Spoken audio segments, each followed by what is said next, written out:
Wi'n mynd i ddechrau gyda'r iaith, achos yr iaith sy'n profi yn bod ni'n genedl. Felly dwi wedi dewis llyfr du Caerfyrddin. Dyma'r testun cynhara sydd wedi goroesi. Mae e'n dyddio nôl i'r 10th ganrif ar 10, ond mae e'n cynnwys cerddi sy'n dyddio nôl i'r 6ed neu'r 7th ganrif.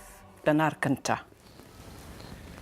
Ni'n enwog am allforio actorion a chantorion, ond dwi nawr yn mynd i ganolbwyntio ar allforion gwerthoedd ni, achos dwi yn credu bod ni'n credu mewn cymdeithas a chwarae teg. Ac mi roedd Robert Owen o'r Drenewydd hefyd yn credu hynny. Fe ath e bant yn 10 oed i fod yn brentis mewn siop draper yn swydd Lincoln. A wedyn, hwyrach mlaen, oedd e mewn sefyllfa i brynu melinau cotwm yn New Lanark ac yn geisio sefydlu trefn newydd fyny.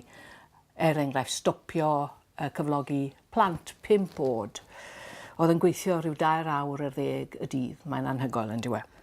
Ac yn y pen draw fe ath e i America i geisio i perswadio nhw bod ei athroniaeth e yn rhywbeth y dylen nhw i fabwysiadu.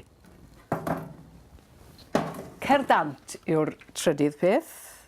Wel, mae'n unigryw i ni yn diwedd fel Cymru. A hefyd, i ni'n arbenigo yn y 2 beth, barddoni a chanu. Ond dwi'n credu bod dim byd yn para os nag oes na esblygiad yn digwydd. A dwi'n hoff iawn yr esblygu sydd wedi digwydd yn y byd cerdant. A dwi wedi dewis gosodiad Einion Dafydd o Gwilym Brewis ac Ysgol Gleneithwy yn canu. Maen nhw'n ardderchog.